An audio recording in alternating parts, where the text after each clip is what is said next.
আসসালামু আলাইকুম। প্রতিদিনের মতো আজকে আমরা হাজির হয়ে গেছি তোমাদের সামনে জীবন বিজ্ঞানের একটা নতুন টপিক নিয়ে, যেটা আমরা ক্লাস 10 এর ক্ষেত্রে ইউজ করব। যেটা ক্লাস 10 এর ক্ষেত্রে চলো দেখি প্রথম যে চ্যাপ্টারটা আছে আজকে আমরা আলোচনার জন্য বলেছি, অনেকে আমাকে জানিয়েছে যে স্যার ক্লাস 10 এর যে ফার্স্ট চ্যাপ্টার আছে সেখান থেকে নতুন করে শুরু করব। তাহলে চলো আজকে তাহলে ফার্স্ট চ্যাপ্টারটা আমরা দেখেছি। ফার্স্ট চ্যাপ্টারের নাম কি? যে জীবজগতের নিয়ন্ত্রণ ও সমন্বয়।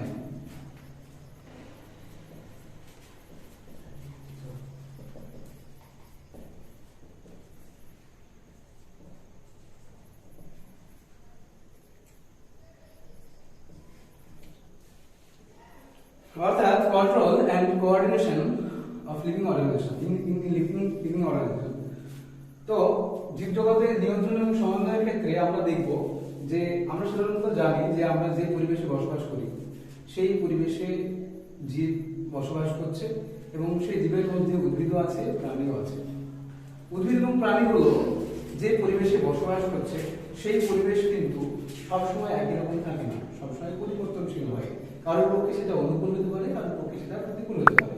এই অনুকূল এবং প্রতিকূল পরিবেশের সঙ্গে মানিয়ে নেওয়ার জন্য নিজের মধ্যে কিছু চেঞ্জেস, কিছু পরিবর্তন ঘটাতে হয়, যাতে আমরা পরবর্তী সময়ে টিকে থাকতে পারি। সেই জন্য তাহলে সেই যে প্রতিরক্ষা ব্যবস্থা অর্থাৎ একটা প্রতিক্রিয়া, আমাদের পরিবর্তনশীল পরিবেশের সঙ্গে যে প্রতিক্রিয়াটা আমাদের মধ্যে তৈরি হয় সেই পরিবর্তনটা কিন্তু না হলে কিন্তু আমরা সঠিকভাবে থাকতে পারবো না, সঠিকভাবে পরিবেশের সঙ্গে মানিয়ে নিতে পারবো না।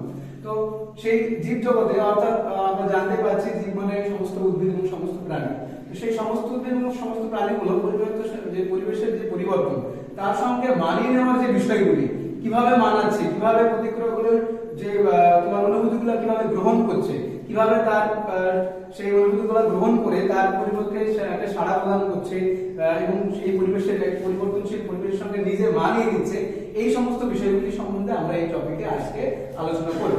তাহলে এই আলোচনা করতে গেলে প্রথমে যেহেতু আমরা জানি যে সমস্ত উদ্ভিদ এবং সমস্ত প্রাণী কিন্তু সাড়া প্রদান করছে, কিন্তু সবচেয়ে ইম্পর্টেন্ট হচ্ছে যেটা উদ্ভিদের ক্ষেত্রে আমরা সাড়া প্রদান করতে পারি। কেউ এসে আমাকে আঘাত করলো, কেউ চিমটি কাটলো, আমি সঙ্গে সঙ্গে বলে দিতে পারি এই তুই চিমটি কাটছিস কেন, কারণ আমার সেই ক্ষমতাটা আছে।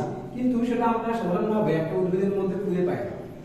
কিন্তু আমরা চলো সেটা আজকে আমরা জানি যে উদ্ভিদের সংবেদনশীলতা এবং সাড়া প্রদান সম্বন্ধে আজকে জানি।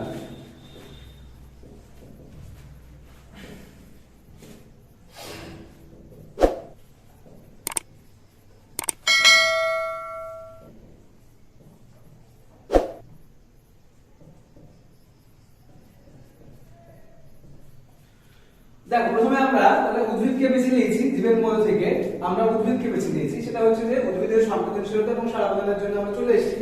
তাহলে যেহেতু উদ্ভিদকে নিয়েছি তাহলে আমরা বুঝতেই পারছি সমস্ত রকমের গাছপালার কথা বলা হচ্ছে। আম, জাম, কাঁঠাল, লিচু বা যত রকমের ছোট বড় যত রকমের উদ্ভিদ আছে সেগুলোকে আমরা আলোচনা করছি। তাদের মধ্যে নতুন একটা জিনিস আমাদের সামনে চলে আসবে। যারা নতুন করে ক্লাস 10 এ উঠেছি তারা হয়তো এই টপিক এই কথাটা শুনে অনেকে বলে স্যার সংবেদনশীলতা স্যার কি, স্যার সংবেদনশীলতা কিভাবে আসলো? তাহলে আমরা দেখবো আস্তে আস্তে যে আমাদের চারপাশে কিছু পরিবর্তন হয়। যেমন একটা পরিবর্তনের কথা যদি বলি, আমরা এখন সাধারণভাবে যদি বলি যে গরমের সময় চলে আসে তাহলে এখন তাপ অনুভূত হবে, শীতের সময় একটু ঠান্ডা অনুভূত হবে। এই যে পরিবর্তনগুলো হচ্ছে পরিবেশের সঙ্গে, এটাকে আমরা মানিয়ে নিতে হবে। যদি না মানতে পারি তাহলে কিন্তু আমরা টিকে থাকতে পারবো না, তাই না? এই যে ধর্মটা, যার জন্য আমি কি করছি, বাহ্যিক কোনো পরিবর্তনকে আমি বুঝতে পারছি, তাই না? জীবের সাড়া প্রদানের যে আমার যে ক্ষমতা, অর্থাৎ বাহ্যিক এক কথায় বলতে গেলে সংবেদনশীলতা বলতে গেলে আমার যে সাড়া প্রদানের ক্ষমতা, যার জন্য আমি সাড়া প্রদান করতে পারবো এবং সাড়া প্রদান করে আমি এই পরিবর্তনের সঙ্গে আমি নিজেকে মানিয়ে নেব, সেটাই হচ্ছে সংবেদনশীলতা। যদি একটা সংবেদনশীলতা ভালোভাবে যদি একটা সংজ্ঞা দেওয়া যায়, বলতে পারা যায় কোনো নির্দিষ্ট বাহ্যিক বা অভ্যন্তরীণ যে পরিবর্তন, সেই পরিবর্তনকে সেটা উদ্দীপক হতে পারে বা আমাদের নিজের ভিতরের অভ্যন্তরীণ হতে পারে, শরীরের ভিতরে হতে পারে। এর প্রভাবে জীবের সাড়া প্রদানের যে ক্ষমতা সেটাই হচ্ছে তোমার সংবেদনশীলতা। এই সংবেদনশীল ধর্মটা কাদের মধ্যে পাবো? জীবের মধ্যে আছে, জলের মধ্যে আছে, জলের মধ্যে নাই, উদ্ভিদের মধ্যে আছে, প্রাণীর মধ্যে আছে।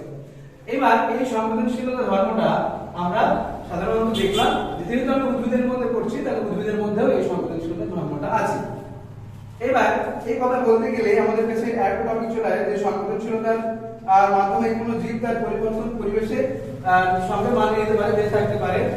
আর এই সংবেদনশীলতার ধর্মটার জন্য কিন্তু বিভিন্ন উদ্ভিদ এবং প্রাণী পৃথিবীতে টিকে আছে। এই সংবেদনশীলতার ধর্মে একটা কথা আমাদের মনে চলে আসে হঠাৎ করে যে স্যার তাহলে সংবেদনশীলতা ধর্মটা সবার মধ্যে আছে, অবশ্যই আমরা বলতে হবে যে হ্যাঁ উদ্ভিদ এবং প্রাণীর সকলের মধ্যে আছে, সেটা কম বেশি হতে পারে, সংবেদনশীলতা ধর্মটা সকলের মধ্যে আছে। আরেকটা জিনিস এখানে ইম্পর্টেন্ট একটা চলে আসবে এই কথাগুলো আলোচনা করতে করতে, সেটা হচ্ছে যে উদ্দীপনা। প্রথমে একটা উদ্দীপক চলে আসবে, অর্থাৎ বাহ্যিক বা অভ্যন্তরীণ যে পরিবর্তনটা আমার মধ্যে পরিবর্তনটাকে ঘটাতে সাহায্য করছে, সেটা হচ্ছে একটা উদ্দীপক। যেমন আমি বলে দিলাম যে একটা সিম্পল একটা উদাহরণ দিয়ে বলি, আমাদের প্রাণীর ক্ষেত্রে চলে আসি, উদ্ভিদের ক্ষেত্রে একটু পরে আসবো। যেমন হঠাৎ করে আমি এখানে বসে আছি, হঠাৎ একটা মশা এসে আমাকে কামড়িয়ে দিল, তাহলে কি করলো, সেটার আমার একটা অনুভূতি আমার আছে, আমার সংবেদনশীলতা ধর্ম আছে, আমার সাড়া প্রদানের ক্ষমতা আছে, তাই না? সাড়া প্রদানের ক্ষমতাটা আছে বলেই তো আমি তার এই মশার অনুভূতিটাকে আমি পেয়েছি, গ্রহণ করেছি, তারপরে একটা আঘাত, আমি একটা রেসপন্স দিয়েছি। রেসপন্স কেন দিলাম? তার কারণ হচ্ছে যে এই যে পরিবর্তন হচ্ছে আমার শরীরের বাইরে বা আমার শরীরের অভ্যন্তরে, এটাকে মানিয়ে নেওয়ার জন্য এটা কিন্তু প্রয়োজন হচ্ছে। তাহলে এটা যদি না বুঝতে পারতাম তাহলে কি হতো, আমার শরীরে একটা অসুবিধার সৃষ্টি হতো, সেটা আমি বুঝতে না পারলে ক্ষতির মধ্যে পড়ে যেতাম। তো উদ্দীপক হচ্ছে যে বাহ্যিক পরিবর্তন বা অভ্যন্তরীণ সেই পরিবর্তনটা যেটা আমাকে সাহায্য করছে পরিবেশের সঙ্গে মানিয়ে নেওয়ার ক্ষেত্রে, তাহলে সেটা হচ্ছে একটা উদ্দীপক।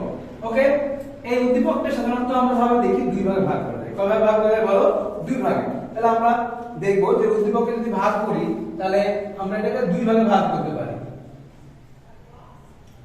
এরকম যদি ভাগ করি তাহলে একটা হচ্ছে তোমার বাহ্যিক উদ্দীপক, একদম সঠিক, তাহলে বাহ্যিক উদ্দীপক একটা আসছে, আর একটা হচ্ছে অভ্যন্তরীণ উদ্দীপক। বলো কিসের? অভ্যন্তরীণ উদ্দীপক।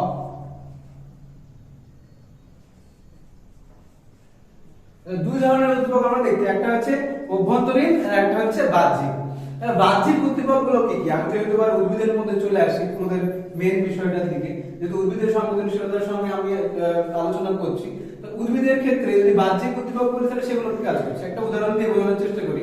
যে বাহ্যিক উদ্দীপক বলতে সাধারণত বোঝাচ্ছে, যেমন সাপোজ আমরা সাধারণভাবে দেখি মটর গাছ, যদি আমরা মটর গাছ দেখি তাহলে পাশে একটা ছোট্ট একটা কোনো ডাল আমি রেখে দিয়েছি বা কোনো একটা কাটি রেখে দিয়েছি, তাহলে দেখবো কিছুদিন পরে কি হবে, সেটা চারিপাশে একটা ওই যেগুলো থাকে মটর গাছের, যেগুলো আস্তে থেকে ধরে জড়িয়ে সেটাকে উপরের দিকে উঠে চলে যায়। আর এটা হচ্ছে একটা বাহ্যিক উদ্দীপক, একটা উদাহরণ। সেটা একটা স্পর্শজাতীয় উদ্দীপক অবশ্যই। আর অভ্যন্তরীণ উদ্দীপকের ক্ষেত্রে যদি যায়, সেটা হচ্ছে শরীরের অভ্যন্তরের দিকে চলে গেল, অর্থাৎ কোনো একটা উদ্ভিদ হোক বা কোনো প্রাণীর ক্ষেত্রে তো আমরা দেখবো অবশ্যই। উদ্ভিদের ক্ষেত্রে যখন দেখবো যে কিছু হরমোন আছে, যেমন আমরা পরবর্তী সময়ে পড়বো, একটু পরের ভিডিওতে আমরা হয়তো চলে আসতে পারি সেই বিষয়গুলো নিয়ে। তো সেই অভ্যন্তরীণ উদ্দীপক হচ্ছে যে যেমন হরমোন, রাসায়নিক সমন্বয়কারী একটা আমরা দেখবো হরমোন, যেটা কি করবে, যেমন অক্সিন হরমোন, আমরা পরবর্তীতে একটা নাম বলে দিলাম যে অক্সিন হরমোন আসবে, যেটা উদ্ভিদের বৃদ্ধি করতে সাহায্য করবে, বৃদ্ধি ঘটাতে সাহায্য করবে। তাহলে সেই বৃদ্ধির জন্য দায়ী সেই হরমোনটা অক্সিন হরমোন, সেটা একটা পরিবর্তন ঘটিয়েছে, সেজন্য তাকে আমরা অভ্যন্তরীণ উদ্দীপকের মধ্যে রাখবো। আচ্ছা, এই উদ্দীপক এবং উদ্দীপক, হ্যাঁ আর কি বলছে, আরেকটা জিনিস আমরা এই উদ্দীপক করতে গিয়ে চলে আসলো, আরেকটা জিনিস জানতে পারবো, সেটা হচ্ছে উদ্দীপনা। অনেকে এই জিনিসগুলো বুঝতে পারে না, সেই জন্য আমি আরো ভালো করে বোঝানোর চেষ্টা করছি। দেখো, এই উদ্দীপক এবং উদ্দীপনাটা কি জিনিস না, উদ্দীপনা হচ্ছে একটা শক্তি, উদ্দীপক থেকে সৃষ্ট একটা শক্তি, যেটার সাহায্যে কেউ সাড়া প্রদানটা করছে, সংবেদনশীলতা ধর্মটা যার মধ্যে প্রকাশ পাচ্ছে। তাহলে উদ্দীপনাটা কি হচ্ছে, একটা ধর্ম বলতে পারো, যার সাহায্যে একটা শক্তি বলতে পারো, এক প্রকারের শক্তি যা জীব অনুভব করতে পারে। তাহলে উদ্দীপক থেকে এক প্রকারের শক্তি, তাহলে উদ্দীপকের থেকে এক প্রকারের শক্তি যেটা পাচ্ছি আমরা, সেটা হচ্ছে উদ্দীপনা। তাহলে উদ্দীপক থেকে সৃষ্টি এক ধরনের শক্তি বলতে পারি, সেটা হচ্ছে উদ্দীপনা, যার সাহায্যে আমরা সেটা অনুভব করতে পারছি, অনুভব করে সেটাকে সাড়া প্রদান করার চেষ্টা করছি। তাহলে উদ্ভিদের উদ্দীপনার কথা বলতে গেলে তাহলে আমরা দেখেছি বাহ্যিক উদ্দীপনা হলো, অভ্যন্তরীণ উদ্দীপনা হলো, তার একটা উদাহরণ দিয়ে আমি একটু বোঝানোর চেষ্টা করলাম। নেক্সট আমরা আলোচনা করবো সেটা হচ্ছে যে পরিবেশের পরিবর্তন শনাক্ত করে উদ্ভিদের কিভাবে সাড়া প্রদান করে। নেক্সট টপিকটা কি হলো, যে পরিবেশের পরিবর্তনটা ঘটিয়ে উদ্ভিদরা কিভাবে সাড়া প্রদান করে। তার ক্ষেত্রে আমরা বলতে গিয়ে দেখবো যে পরিবেশের পরিবর্তন বলতে মূলত বিভিন্ন জলবায়ুর উপাদান বোঝায়, আর পরিবেশগত পরিবর্তনের সাথে সাথে জীবজগৎ ও উদ্ভিদের নিজস্ব পরিবর্তন ঘটায়। উদ্ভিদের পরিবর্তন, যেটা পরিবেশের পরিবর্তন শনাক্তকরণ। দেখো উদ্ভিদ পরিবেশের পরিবর্তনটা কিভাবে শনাক্তকরণ করে। পরবর্তী টপিক যেটা আছে সেটা হচ্ছে দেখো যে উদ্ভিদ সাধারণভাবে যে পরিবর্তনগুলি ঘটায় তার একটা আমরা বলার চেষ্টা করব যে আচ্ছা একটা জিনিস, আমি যদি একটা উদ্ভিদকে আঘাত করি সে কি সাড়া প্রদান করবে সহজে? যদিও সাড়া প্রদান করে আমরা কিন্তু বুঝতে পারবো, তাই না? কারণ তার সাড়া প্রদানের প্রক্রিয়াটা খুবই ধীর গতিতে হয়, খুবই আস্তে আস্তে হয়, কিন্তু প্রাণীদের ক্ষেত্রে কি হয় সেটা খুব দ্রুত গতিতে হয়। সেই জন্য আমরা প্রাণীর সঙ্গে একটু শেষ করে থাম। তাহলে উদ্দীপকের সম্বন্ধে আমরা জানলাম যে বাহ্যিক উদ্দীপক, অভ্যন্তরীণ উদ্দীপক ইত্যাদি সম্বন্ধে হয়। এবারে আমরা চলো একটু উদ্ভিদ দেহের আমরা আরেকটু জেনে আসি যে আর কি কি করা হয়। তাহলে এই উদ্ভিদ দেহের যে সাড়া প্রদান পদ্ধতি আমরা কিছু উদাহরণের সাহায্যে বোঝার চেষ্টা করব কিভাবে সাড়া প্রদান করে। ওকে, চলো। তাহলে আমরা সাধারণভাবে দুটো উদ্ভিদের কথা আমরা জেনেছি, আমাদের বইয়েও আছে। সেটা হচ্ছে একটা হচ্ছে লজ্জাপতি গাছ, তাই না? আর একটা কি বলো? আর একটা হচ্ছে বনচলা।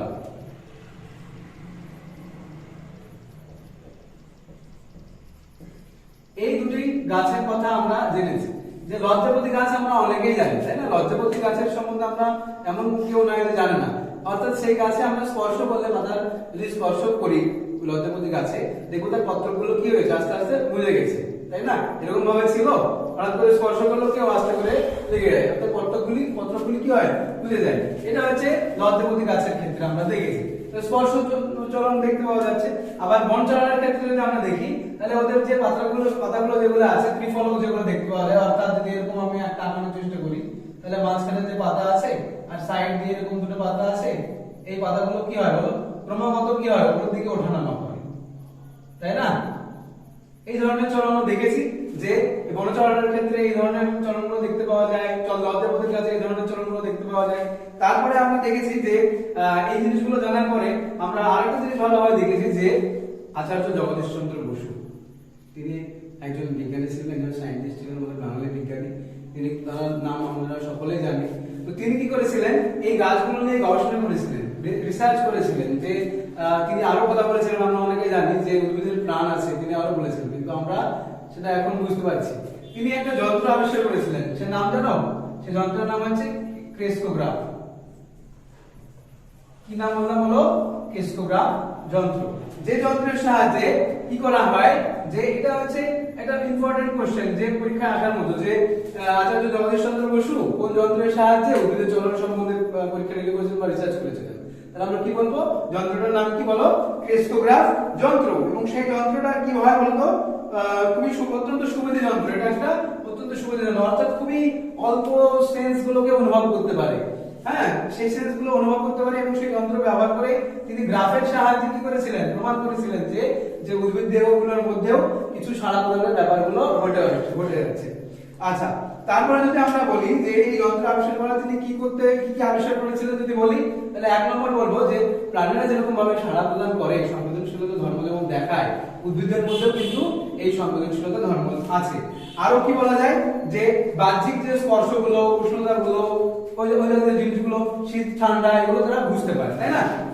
এই সমস্ত জিনিসগুলো অনুভব করতে পারে। এইগুলো কাজ আমরা দেখবো ক্রেস্কোগ্রাফ যন্ত্রের সাহায্যে, গ্রাফের সাহায্যে ও সংবেদনশীলতা বুঝতে পারা যায়। আমরা একটা লিংক দিয়ে দেবো, সেখানে আমরা এই একটা পরীক্ষা আমরা বুঝতে পারবো, পরবর্তী সময়ে ডেসক্রিপশন বক্সে দিয়ে দেওয়ার চেষ্টা করবো, যেখান থেকে তোমরা ওই পরীক্ষাটা দেখতে পারবে। এখন সায়েন্টিস্টরা আরো উন্নত হয়েছে, সেগুলোকে দেখার চেষ্টা করা হচ্ছে। আচ্ছা, এইবার এই টপিকগুলো যখন হয়ে গেল, তখন আমরা একটা নতুন টপিকের দিকে এগিয়ে যাব। সেটা হচ্ছে যে দেখো উদ্ভিদ দেহের চলন। আমরা প্রাণী দেহের চলন সম্বন্ধে আমরা সকলেই জানি, কিন্তু উদ্ভিদ দেহের চলন সম্বন্ধে আমরা খুবই কমই জানি। তো উদ্ভিদ দেহের চলনের দিকে যদি যাই আমরা একটু অগ্রসর হই, এটা একটা ইম্পর্টেন্ট টপিক বলতে পারো, যে উদ্ভিদের চলন। এই উদ্ভিদের চলন অর্থাৎ কি? যখন চলন কাকে বলা হয়, এটা একটা সংজ্ঞা চলে আসে যে কোন একটা জীব, যেহেতু উদ্ভিদের ক্ষেত্রে বলছি, উদ্ভিদ স্বতঃস্ফূর্তভাবে অর্থাৎ নিজের হতে পারে, অথবা বাহ্যিক কোনো উদ্দীপকের প্রভাবে। আমরা উদ্দীপক সম্বন্ধে জেনেছি, তো সেই উদ্দীপকের প্রভাবে হতে পারে বা নিজের ইচ্ছায় হতে পারে। যখন এক জায়গায় স্থির থেকে তার অঙ্গ প্রত্যঙ্গ সঞ্চালন করে, তখন সেটাকে আমরা বলি উদ্ভিদের ক্ষেত্রে চলন। তো এই উদ্ভিদের চলনগুলো আমরা দেখব পরবর্তী সময়, পরের ভিডিওতে আমরা চেষ্টা করব তুলে ধরার যে উদ্ভিদের চলন কিভাবে ভাগ করা যায় কি কি, ঠিক আছে। এই উদ্দীপকের প্রভাবে কত ধরনের চলন হয় আমরা আজকে একটু সম্বন্ধে বলেও দিচ্ছি যে উদ্দীপকের প্রভাবে সাধারণত তিন ভাবে ভাগ করা হয় যে উদ্ভিদের চলনটা। যেমন একটা হচ্ছে ট্যাকটিক চলন,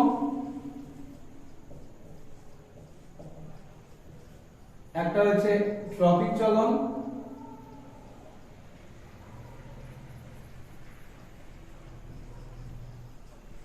আর একটা হচ্ছে ন্যাস্টিক চলন।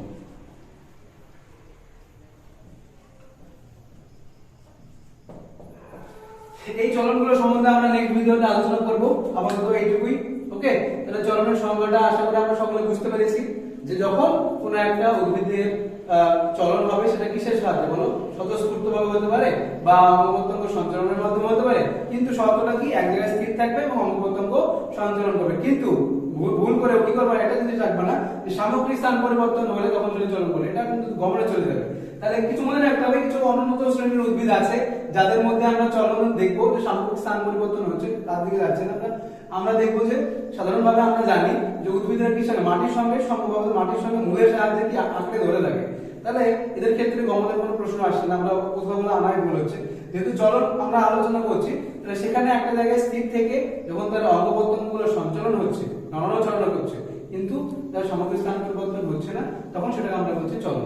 ওকে, আজকের মতো এইটুকুই। আশা করি সকলে বুঝতে পেরেছো। না বুঝতে পারলে তোমরা প্রশ্ন কমেন্টে জানাবে, আর চেষ্টা করবো যে নেক্সট ভিডিওটা আরো ভালো করে করার, হ্যাঁ। এবং তোমরাও চেষ্টা করবে যে এই ভিডিওগুলো তোমাদের বন্ধুর সঙ্গে শেয়ার করার, যাতে তারাও একটু এই ভিডিও থেকে উপকৃত হোক, আমিও একটু উপকৃত হই।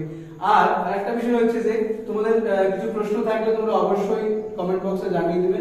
আর আমিও একটা চেষ্টা করছি যে আমি একটা এই চ্যাপ্টারগুলো শেষ হবে, টপিক চেঞ্জ হওয়ার পরে একটা নোটস আকারে তোমাদের কাছে দেওয়ার চেষ্টা করবো। তোমরা ওটা ডাউনলোড করলে তোমরা উপকৃত হবে। আজকের মতো এইটুকুই। আসসালামু আলাইকুম।